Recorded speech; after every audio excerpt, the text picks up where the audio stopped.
மண்டல வழிபாடு. ஆமா, உன் வாழ்க்கையிலே துன்பங்கள் எல்லாம் அகன்று இன்ப வாழ்க்கையோடு வாழ கடவுது. ஆசீர்வாதம் ஆசீர்வாதம்.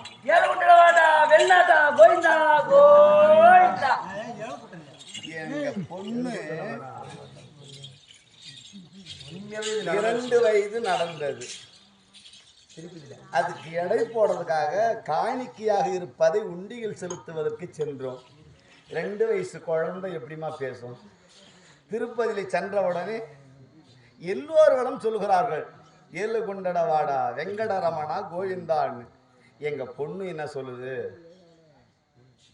ஏழுமலவடா வெள்ளாட்டா கோவிந்தா கோவிந்தான்னு. அது இப்போ இந்த 6வது படிக்குது. இப்ப சொல்லி சொல்லி காட்டும். அது உண்மையாதானே நடந்துச்சு. ஏழுமலை வாசா வெளிநாட்டா கோவிந்தா கோவிந்தா. அது எனக்கு எப்ப தெரிஞ்சுச்சுங்க? இந்த சபரிமலைக்கு என் பொண்ணு கூட்டு போனேன். இப்பதான் உண்மையை சொன்னேன். எங்க பொண்ணு இந்த இடத்துல இது இளமையில 2 வயசுல, அதாவது பேச முடியாத ஒரு நிலையில அது வந்தது. அவ்வளவுதான். இப்ப சொல்ல முடியுமா? சொல்ல முடியுமா? அதனால சொல்லலாம்.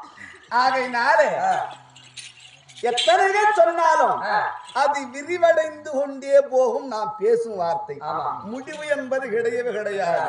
எப்படி வேணும்னா, வார்த்தை உரைத்து கொண்டே சென்றால் அது முடிவு பெறாமலே அது வளர்ந்து கொண்டே போகும். வார்த்தைகள் எதை வேண்டுமானாலும் பேசுவதற்கு தான் நாக்குக்கு எலும்பு கிடையாது. இருக்குதா? எது வேண்டுமானாலும் பேசும். ஆகையினாலே இச்சமயம் தோற்றமான பொழுது நான் யாருன்ற விளக்கம் உங்களுக்கு தெரியும். தெரியுமாமா? தெரியுமா? யாரிடத்தில் கோபித்து சென்றேன்?